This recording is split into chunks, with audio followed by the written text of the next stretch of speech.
Today's video was written by Gontron H. Hell, Purgatory, and Paradise.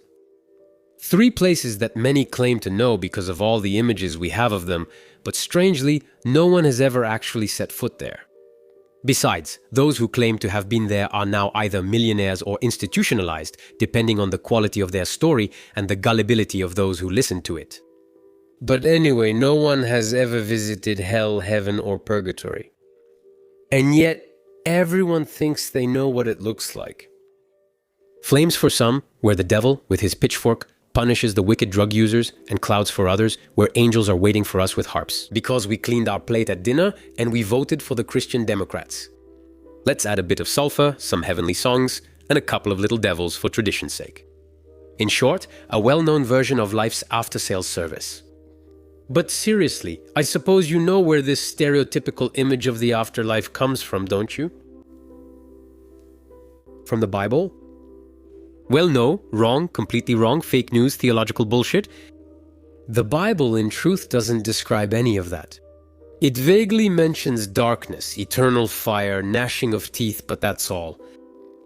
The Bible doesn't explain at all what the place looks like, doesn't reveal its architectural plans, or even what it sounds like. The idea of a well-organized afterlife is actually the work of a maniacally organized Italian. He's the one who drew everything, classified everything, and organized everything into a hierarchy.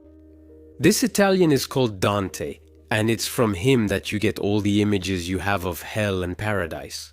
And it's his work that we're going to talk about today.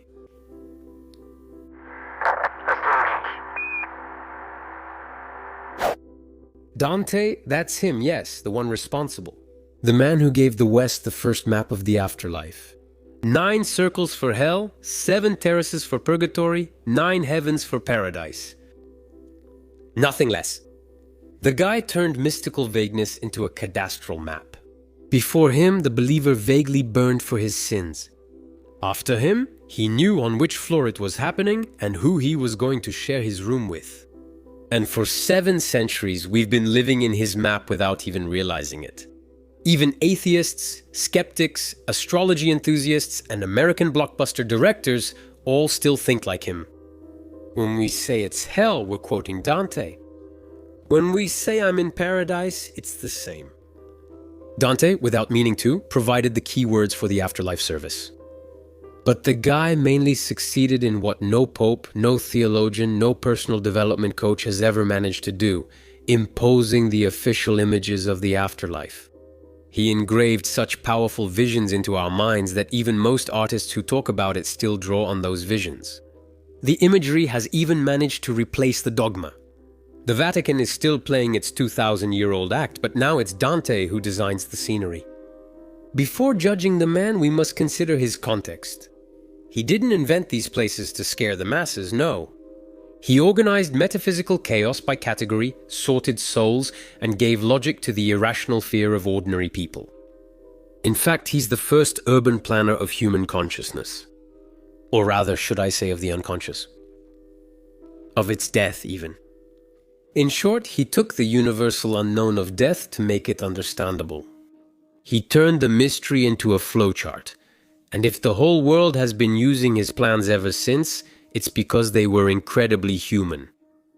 Dante Alighieri is a poet, yes, but also a guy you wouldn't want to invite to dinner.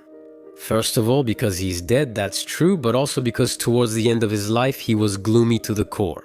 An old reactionary bachelor, obsessed with a chick named Beatrice, whom he met 3 times and who barely even smiled at him. With a simple, innocent greeting at the age of 9 to this Dante, who was 10, she sparked a 15,000-line poem and 7 centuries of Italian literature. Dante sees her for the first time in 1274, and it's love at first sight. It's one-sided, but still. Young Dante only sees her 2 or 3 times without ever really talking to her. He stays obsessed with her for life. Does she suspect it? That's far from certain. Beatrice Portinari, because that's her name, eventually marries another man and dies young, at 24. Dante, for his part, marries through a family arrangement, but he never stops idealizing Beatrice. He makes her the figure of absolute love, both carnal and divine, the embodiment of grace that leads him toward God. In the Divine Comedy, it is she who comes to find him in paradise to show him the light, proof that for Dante, despite his era, a woman can have an important role. As long as she's dead, of course. But the man is not just a posthumous romantic. He is also the father of the Italian language, the figure people would later invoke, the way we talk about the language of Molière or Shakespeare. The problem is, he never knew it. He died before knowing he had become an adjective. Behind the poet is also the drifting Florentine citizen, politically obsessed to the point of rage. Son of a minor local nobility, he threw himself into public affairs with the energy of an idealist convinced that virtue can win elections. Bad luck. Florentine politics in the 13th century is like Game of Thrones. Dante, for his part, supports the wrong side at the wrong time. As a result, he was banished, ruined, and threatened with being burned at the stake if he ever returned home. Florence confiscates his property and his faith in humanity. And it is on the road to exile that he begins to write his Divine Comedy. This revenge with the pen, this universal trial where he judges everyone, friends and enemies alike, including the Pope. Obviously, Dante isn't writing to be read, but so that God takes notes and avenges him for what he had to endure. He's a mystical poet, certainly, but also a resentful man. In his book, he hands out punishments as if he himself were the divine. Behind every damnation, there's a grievance. And maybe that's why his hell is so believable. Because he's human. Petty and very personal. And so that's it for the author of that venomous tome called The Divine Comedy. And now I suggest you see for yourself just how much, even if you've never read it, even if you've never heard of it, this text has impacted modern culture.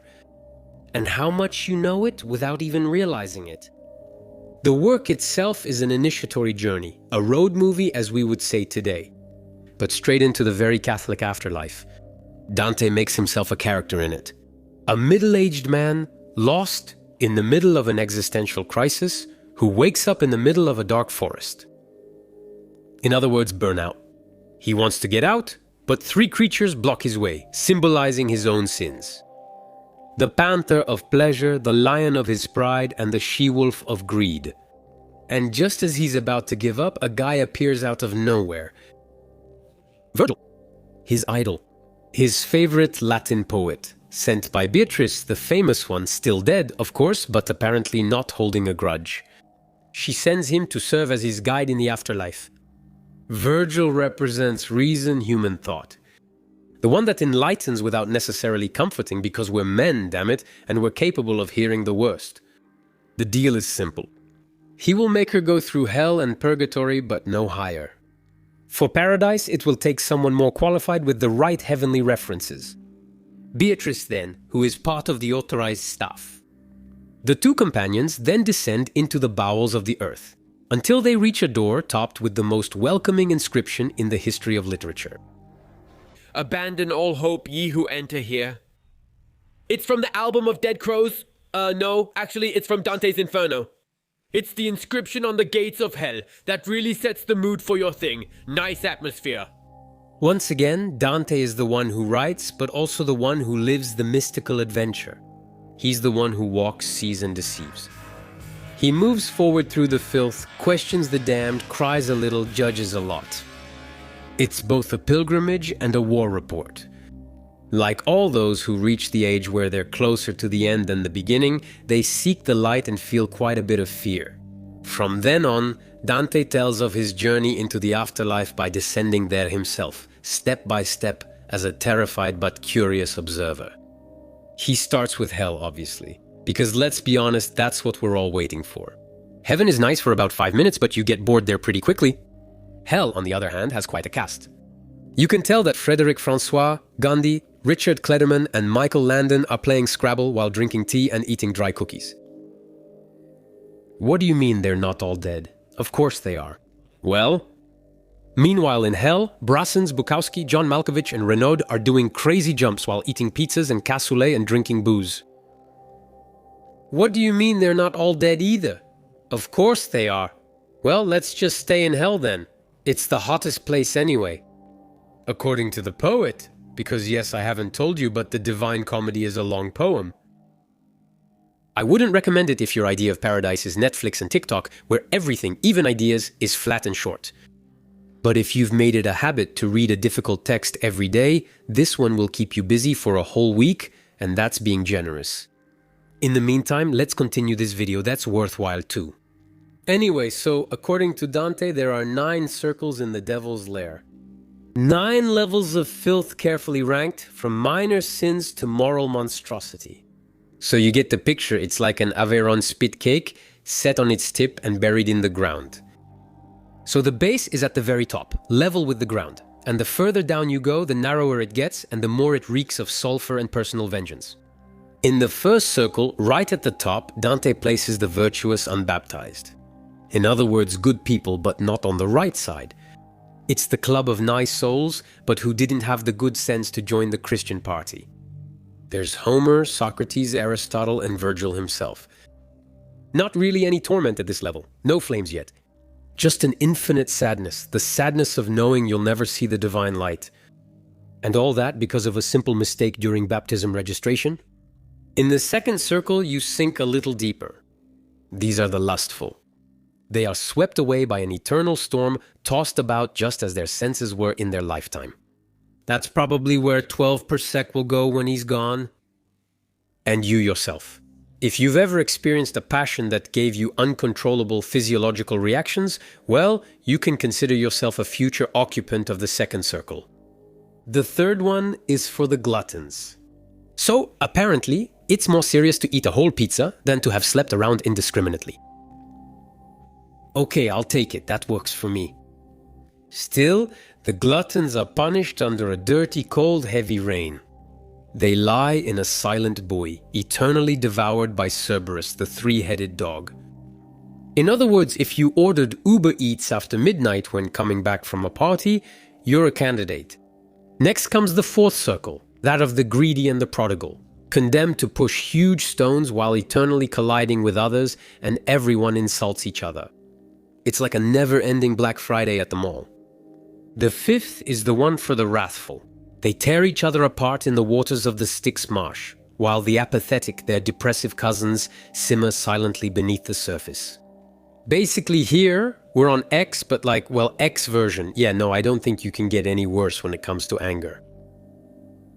Except for Blue Sky. Starting from the 6th basement, we really start to suffer. Before that, honestly, it was a piece of cake. Here, these are the heretics trapped in burning tombs. Dante puts thinkers and philosophers here, especially skeptics who dare to think a little too freely. We'll definitely find Gontran H here, since he likes the altar to feel welcoming, just like him. The 7th circle, even lower and narrower, is reserved for the violent. Serves them right, if I may put it that way, without seeming too harsh to you. Divided into 3 zones, it's a theme park. In the first, those who were violent against others swim in a river of boiling blood. In the second, those who committed suicide, those who were violent against themselves, are transformed into trees that are torn apart by harpies. In the third, the blasphemers and the sodomites wander on burning sand under a rain of fire. Come to think of it, where are we going to put 12 per second in the end? The 8th circle, called Malabolge in Italian, is the most inventive. 10 ditches for 10 types of swindlers, flatterers, hypocrites, thieves, treacherous counselors, forgers, and so on. A true supermarket of organized vice. Dante places corrupt popes, politicians, and theater people there. You can tell that from this point on, his enemies better watch out. In real life, they banished him and stripped him of his possessions. They are trapped in hell's depths from which no one escapes. Never. In fact, at the very bottom, here is the 9th circle of hell. The one reserved for traitors. There, the sinners are frozen in the ice of Lake Cocytus, trapped in absolute cold. Contrary to what we might imagine, hell actually ends up freezing. This is where Satan himself is trapped, immense and silent, flapping his wings in an attempt to escape, and it's this movement that, ironically, keeps Lake Cocytus frozen. The devil in Dante's work punishes himself. A perfect image of modern man who keeps the machine of his own misery running while believing he's freeing himself. And again, if that reminds you of anything, it's not a coincidence. That's what hell is. 9 circles, 9 levels of organized horror, and 9 mirrors of our own flaws. Dante invents the image of a truly terrifying hell and writes the user's manual for our guilt, knowing that if we don't feel guilty, that's also a sin. And for 700 years we've been referring to it, to know where we're going to end up. You just have to read Dante. After dragging his sandals through the burning mud of hell, Dante, relieved, climbs back up a bit. He arrives at Purgatory, that strange place that no one had really imagined before him. The idea is simple and brilliant. There is now an in-between, a decompression chamber between damnation and salvation. We are not yet condemned to burn, nor are we allowed to shine yet. We wait in line for eternity, which we hope will be heavenly and fear will be underground. Purgatory, according to the poet, is a mountain standing at the center of the world, which souls climb slowly, very slowly, to wash away their sins. Eternity is a trial of eternity, a trial of life. You climb, you sweat, you pray, you cry, you learn patience. Each terrace corresponds to a sin, to a virtue to be attained, to a kind of spiritual remedial course. Hell was the fall. Here it's the moral ascent.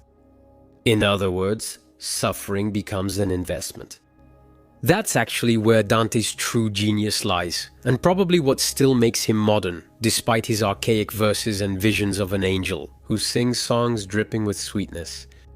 Above all, he invented moral and social progress, that absurd and grand idea.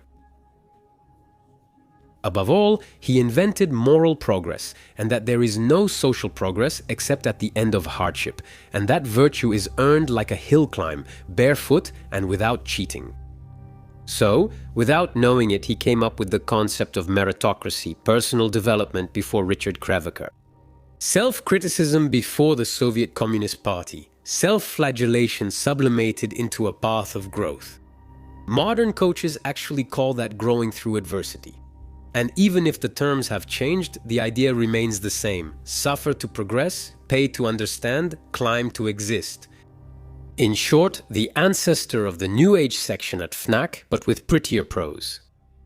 In this suspended world, he describes, each soul moves at its own pace, according to its merit, its efforts, its remorse, and the quality of its repentance, under the watchful eye of the angels who check off the boxes of salvation in their great book of reports. You have to admit, this concept of purgatory, with its gradual ascent, its useful suffering, and its hierarchy of virtue, really has some appeal for anyone who dreams of sitting at the right hand of God, even if he's just a simple startup boss. And you know what? Dante described it so well that we can imagine our entire modern society as a purgatory. We atone for our faults there, and especially our excesses, with detox diets, yoga retreats, and public apologies on social media stories. We even flagellate ourselves for the sins committed by our grandparents, we humble ourselves with humility, and we hope that one day the algorithm will absolve us. In Dante's world, you earn grace points. Today we accumulate likes. Having more often makes you seem like a better person. Dante's souls ascend to please God. We do it to please recruiters, the public, the audience. It's the same charade, just less bright but better lit and sponsored by a sportswear brand. But Dante, he believed in it. Every tear, every step, every repentance brought a little closer to redemption. He saw in suffering a path, in falling a chance. It is this faith in inner progress, as naive as it is sublime, that makes Purgatory the most human part of his work. A world where people suffer but for something. A world where one still ascends slowly toward paradise. Because after all, let's talk about paradise, the ultimate reward, the top of the heavenly podium. After the pain, the light. After the effort, bliss. After the flames, boredom. Yes, boredom, at least from my point of view. Because for Dante, paradise is perfect. And what is perfect by definition doesn't move anymore. Paradise is the great stillness of the soul, absolute order, the symphony without a wrong note. In other words, a hell for artists. Here, no more screams, no more blood, no more sex, no more doubt, no more alcohol, no more desire, no more pain, no more Netflix. Only spheres of harmony, the singing of angels and of God. Everyone loves each other, everyone understands everything, everyone floats. It's beautiful, but it still makes you want to shake things up and slap people. In Dante's Paradise, yes, that's where Dante comes from, I told you you knew it. In Dante's Paradise, then, all you do is contemplate the light of God, merge with it and become pure vibration. Divine love is a total fusion and therefore the disappearance of the self. No more I, no more you, only him with a capital letter. It's mystical ecstasy, bliss, happiness, and let's admit it, boredom, tedium, and yawning. Perfection is that moment when nothing is missing anymore, but nothing surprises you anymore either. And Dante, who had written pain so well, manages here to make salvation seem tiresome. He dissolves, he leaves reason behind, since Virgil stopped at Purgatory, and this to join Beatrice, the symbol of faith, grace, and, let's be clear, of eroticism. You can't say that, or you'll go back into the waves. He reaches the very heart of the divine light where he finally sees God. Or rather, where he no longer needs to see him. It's sublime and abstract. Poetically, it's crystal. Humanly, it's emptiness. Paradise is beauty without drama, happiness without a story. So, Dante surpasses us in the sense that we no longer understand him. He demonstrates that absolute peace has a cost. That of the individual. But there is also a strange modern premonition in this paradise. This obsession with purity, transparency, serenity. Somehow we know it well. It's the one of our time. Well-being, detox, mindfulness, everything that shines is just a semblance of vanity. Our soft vision of Dantean paradise. Except that God has disappeared today, he has dissolved as well. Probably in Coca-Cola. We have kept the light, but turned off the source. We have peace, but without the absolute. Serenity, but without faith. Today's paradise is a paid meditation app, a white room with background music where we convince ourselves we're fine because we say it loud enough. For Dante, light saves. For us, it's annoying as hell. And somewhere in this great celestial silence, you can still hear hell whispering. At least over there, we were experiencing something. Let's be clear, I'm not a believer. I want to say it before the fires of hell rain down on me, on X, or in the comments. I don't believe in God, or Satan, or the heavenly queue with numbered tickets. That's not the point. The goal isn't to convince you that there's an afterlife. Everyone will make up their own mind about this great afterlife service. What interests me about Dante isn't faith. It's his organizational genius, his creativity in describing an invisible world, to the point that it's imaginary. He didn't discover the afterlife since it doesn't exist, but he outright invented it to such an extent that today it actually exists. Everyone has it in their head, I've said so, with its angels, devils, and all that nonsense. He gave the world a 3D morality, and that's really what I thought when I read the thing. A way of thinking about the human soul, not in categories anymore, but in levels. In motion or on a trajectory. Hell, purgatory, and paradise are not places.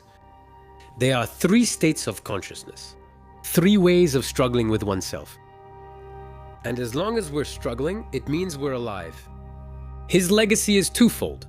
The dustier part is the medieval vision of the salvation of the soul, a mix of dogmas and works that's just boring. The more vibrant part, of course, brings us back to our own time.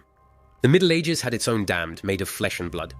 We have our digital outcasts, our media wrongdoers, and our insufficiently penitent influencers. Purgatory? Not for them, quite the opposite. They revel in one or more of the 9 circles of hell. Often the one of anger, violence, or greed for feelings. And we've kept the idea of judgment but lost the sense of meaning. Dante judged to understand, we judge to cancel. For him, Everything had meaning, even in horror. For us, everything moves fast, everything disappears, everything starts over. We have kept only the punishment, bare and administrative, without transcendence. Poetry that doesn't mean anything. And yet, despite our clicks, our constant outrage, and our automatic absolutions, we still think like him. We still talk about going down to hell, climbing back up, reaching the sky. Dante engraved his metaphors into our language, and our language, in turn, shaped our vision of the world. To conclude, I would say that we often believe that the Divine Comedy is about the afterlife, and that's probably what I made you believe throughout this video, when in fact, above all, it's about returning. The word comedy has nothing humorous about it. That's what stories with happy endings were called in the Middle Ages. Dante made it the very path of human consciousness. Descending to understand, rising again to forgive, contemplating to finally fall silent. It's a book about transition. You enter it lost and you come out at peace, or at least clear-headed. It's the story of a man who searches for meaning in pain and discovers that the only meaning is the one we give it ourselves. I'm not a believer, but I do believe in that, in the need for meaning, in the drive to seek. And that's precisely what Dante calls love, that force which, according to his last verse, moves the sun and the other stars. A force so great, according to him, that it governs the entire universe, gives it life, and keeps the world standing when everything collapses around us. Finally, Dante shows that thought can become a form of prayer, and that poetry, when it is taken to its furthest point, becomes almost proof that the Absolute exists, if not God. The Divine Comedy is the act of a man who, in the darkness of his age, chose to light a lamp. And 700 years later, we can still see its light. Look up at the sky, be astrono-geek, and to the rascal.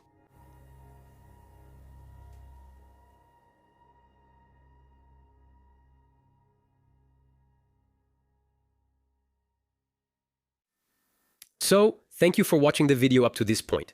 Right. I would say I hope you enjoyed it, but well, if you're still here, well, anyway. Before you leave, I have a little message for you. It's from the organizers of the Ferte Ale meeting, and in this case, they thank everyone who came after hearing about it on the channel. Last year, the pretty crappy weather meant that the event didn't make any money. Money, I remind you, is used to restore and maintain the planes.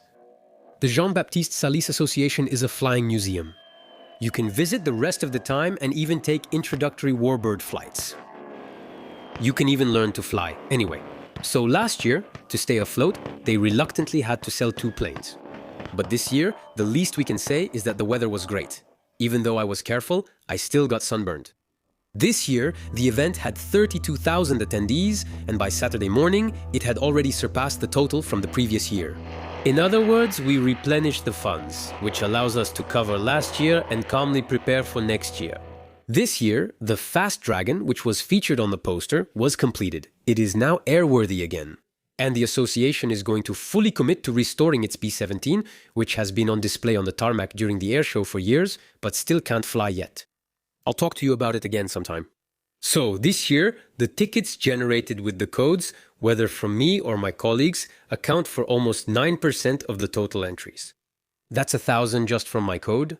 So, nearly 1 in 10 people you saw on the tarmac was a subscriber or someone close to one. We're very happy with the result, and the record will be tough to beat next year. And the organizers, to thank you, offered me something. To give away 10 caps to people randomly selected from those who got their tickets with the code. For that drawing, I chose the innocent hand of Plouffe, just like I did in the past. So, Martin Brémaud, Bastien Moronval, Fred Baudran, Jérémy Gaillot, Hervé David, Andrea Cristina de Almeida, Clara Husson, Anaïs Fontenat, Cyril Carteron, and Étienne Urbain. Well, since you provided your email when you registered, keep an eye on your inbox. We'll ask for your mailing address to send you the cap. And just in case, regarding personal data issues, I only use the list of names for the drawing and that's it, I just give the list of winners to the event organizers and they're the ones who handle the shipping. And on my end, well, the list goes straight to the trash, So once again, thank you all for coming in such large numbers, and we still hope to do even better next year. And until we talk about the B-17 again, well, see you next time.